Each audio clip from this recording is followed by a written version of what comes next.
بسم الله الرحمن الرحيم قل أتعبدون من دون الله ما لا يملك ضرا ولا نفعا والله هو السميع العليم قل يا أهل الكتاب لا تغلوا في دينكم غير الحق ولا تتبعوا أهواء قوم قد ضلوا من قبل وضلوا كثيرا وضلوا عن سواء السبيل لعن الذين كفروا من بني إسرائيل على لسان داوود وعيسى بن مريم ذلك بما عصوا وكانوا يعتدون كانوا لا يتناحون عن منكر فعلوا لبئس ما كانوا يفعلون ترى كثيرا منهم يتولون الذين كفروا لبئس ما قدمت لهم أنفسهم أن سخط الله عليهم وفي العذاب هم خالدون ولو كانوا يؤمنون بالله والنبي ما أنزل إليهم اتخذوهم أولياء ولكن كثيرا منهم فاسقون لتجدن أشد الناس عدوة للذين آمنوا اليهود الذين أشركوا ولتجدن أقربهم مودة الذين آمنوا الذين قالوا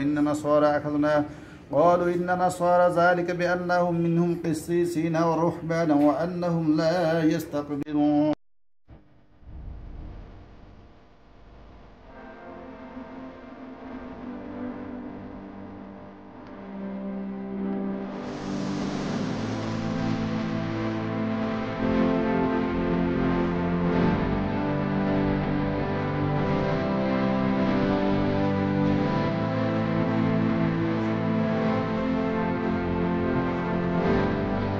যে মানুষটা সবসময় সবাইকে ভালো থাকার পরামর্শ দেয় সেই মানুষটাই কখনো কখনো ভালো থাকার পথ খুঁজে পায় না। চোখের জল সবার জন্য আসে না, যার জন্য আসে সে তার মূল্যায়ন। হ্যালো এভরিওয়ান, আসসালামু আলাইকুম। আমি বিডি ব্লগার স্বপ্ন বলছি চট্টগ্রাম থেকে। কাছে দূরে দেশ এবং দেশের বাইরে থেকে যে যেখান থেকে আমার এই ব্লগটি দেখছে, আশা করি আল্লাহর অশেষ রহমতে আপনারা সবাই ভালো আছেন, সুস্থ আছেন। আলহামদুলিল্লাহ, আমরা পরিবারের সবাই ভালো আছি। নতুন একটি ব্লগ শুরু করতে যাচ্ছি, আশা করি আপনাদের কাছে ভালো লাগবে। সবার কী অবস্থা, কেমন আছেন অবশ্যই কিন্তু কমেন্ট করে জানাবেন। আর যে এই মুহূর্তে আমার ভিডিওটি ক্লিক করেছেন অবশ্যই কিন্তু ভিডিওটি শুরু থেকে শেষ পর্যন্ত দেখবেন। আর চ্যানেলে কিন্তু দেখবেন না, সম্পূর্ণ ভিডিও দেখবেন। আর সুন্দর একটি ভিডিও রিলেটেড কমেন্ট করবেন, ভালোবাসা দিবেন। আমি কিন্তু অবশ্যই ভালোবাসা দিব ইনশাল্লাহ। তো আজকের ব্লগে যা যা থাকছে, তো ব্লগটি কিন্তু শুরু থেকে শেষ পর্যন্ত দেখলে অনেক কিছু শিখতে পারবেন, জানতে পারবেন। যাই হোক, তেল ঢালার সময় কিন্তু তেলটা একদম পড়ে গিয়েছে, সেটা কিন্তু স্কিপ করে দিয়েছি, দেখায়নি। তো এখন আমি একটু লাচ্ছি বানাবো, তো সেটা শেয়ার করি। আসলে লাচ্ছি বানানো কিন্তু একেবারে সহজ। আর এটা এটা কিন্তু স্বাস্থ্যের জন্য অনেক ভালো। তো আমি এই যে একটু দুধ, টক দই, তারপরে একটু লেবু রস দিয়েছি, চিনি দিয়েছি, আর একটু গোলমরিচের গুঁড়ো দিয়েছি। এটা কেউ দেয় কেউ দেয় না, তবে আমি দিয়ে আমার কাছে ভালো লাগে। তো যাই হোক, লাচ্ছি কিন্তু সারাদিন রোজা রেখে মানে আমার কাছে বেশ ভালো লাগে। তো এখন আমি একটু কেক বানাবো। তো সফট কেক বানাবো একেবারে, মানে ডিম বেশি থাকবে আর ময়দার পরিমাণ আমি খুবই কম দিব। নরম তুলতুলে কেক বানানোর চেষ্টা করছি। তো আমি এই যে আমি তত মানে যতটুকু পারি ততটুকু শেয়ার করছি। তো একটু ঘি দিয়েছি ফ্লেভারের জন্য, তেল দিয়েছি। তো আমি সঠিকভাবে বলছি না, কারণ আমরা কম বেশি সবাই জানি। এখানে আমি 3টা ডিম দিয়েছিলাম, ময়দা দিয়েছি, বেকিং পাউডার, সোডা ব্যবহার করি না, আর চিনি দিয়েছি স্বাদ মতো। তা ভ্যানিলা এসেন্স দিয়েছি, দিয়ে সুন্দর করে আমি এই যে ওভেনে দিয়ে দিলাম। টাইমটা 180 ডিগ্রিতে 25 মিনিটের মতো করে দিয়েছি, ইনশাল্লাহ হয়ে যাবে। আর আমি এটা মালাই কেক বানাবো, সেই জন্য কিন্তু একবারে ময়দা কম দিয়েছি, ডিমের পরিমাণ বেশি দিয়েছি, দুধও ছিল এর মধ্যে, আর মালাই দিয়ে সবশেষে খাওয়ার আগে আগে পরিবেশন করেছি। তো এত কিছু তো দেখালে ভিডিও বড় হয়ে যাবে, সেই জন্য আমি ছোটো আকারে আপনাদের সঙ্গে শেয়ার করলাম। তো রোজা রেখে মালাই কেকটা ভালো লাগে। তো যাই হোক, এখন আমি দেখাচ্ছি, এটা হচ্ছে গরুর পরি বা বট, আমরা যাই বলি না কেন। এটা খেতে দারুণ লাগে। আর যে কিছু আমার আলু, তারপর পেঁয়াজ শেষ হয়ে গিয়েছিল, সেগুলাই একটু শেয়ার করে দিলাম। তো এগুলো না আসলে সবসময় লাগে, আলু, পেঁয়াজ, রসুন।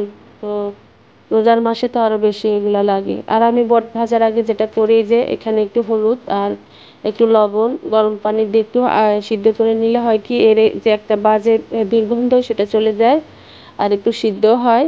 আর তাড়াতাড়ি হয়ে যায়, খেতে দারুণ লাগে, গন্ধটা কিন্তু থাকে না, সেটা শেয়ার করলাম। আর এই যে এখানে জিরা আছে, তারপর রাঁধুনি, পেঁয়াজ, আদা, রসুন, তো মশলাপাতি যা যা বেসিক যে মশলা মাংসের মধ্যে ব্যবহার করি সেগুলো দিয়েছি। আর ভুঁড়ির মধ্যে একটু মশলা একটু বেশি দিতে হয়, না দিলে কিন্তু গন্ধ আছে যে সেটা দূর হয় না। আর এই যে কথা বলছি আর এই যে রান্নাটাও কিন্তু আমি করে নিচ্ছি।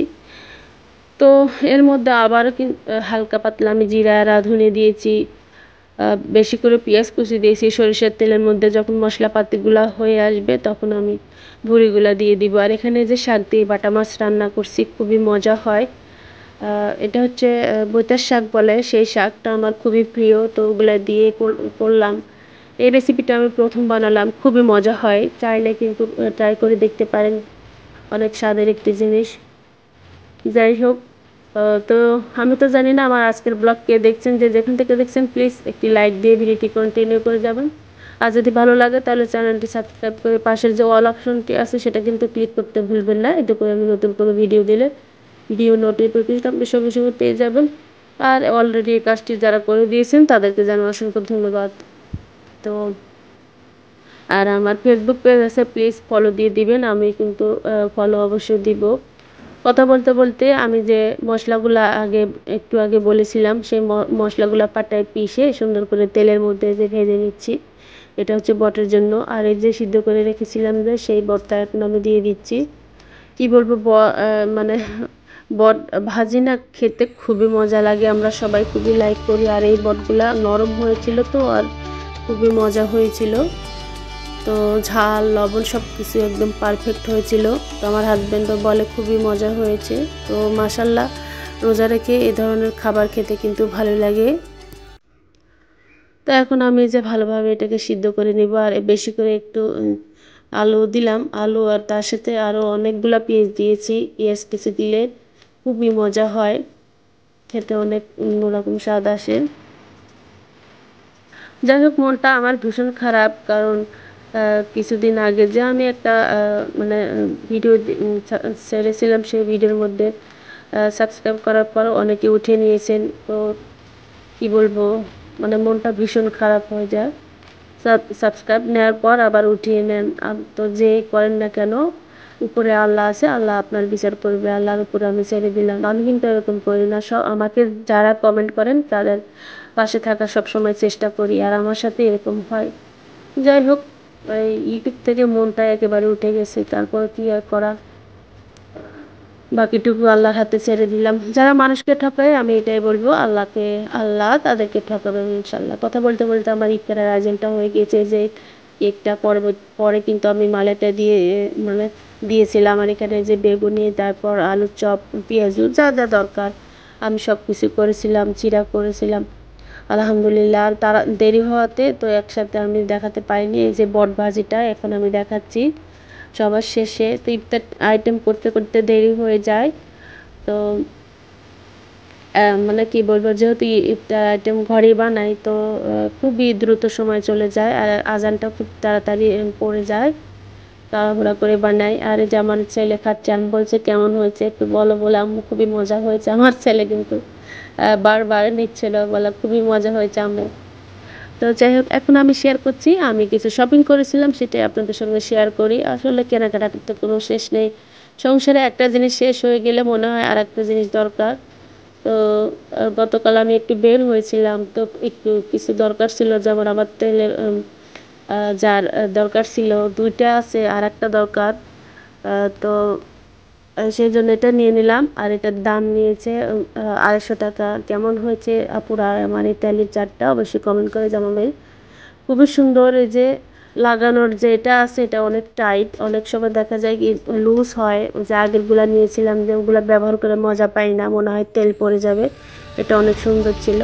আর এই পাতিলটা আমি নিয়েছি যেমন দুধ গরম করার জন্য, বা মিহিদানা বা সুজি যে কোনো কিছু এটার মধ্যে করতে খুবই মজা লাগবে, চাও বানানো যাবে, সেই জন্য নিয়েছি। আমার এই ধরনের পাতিল একটা আছে, তো ভাবলাম আর একটু নিয়ে নিই।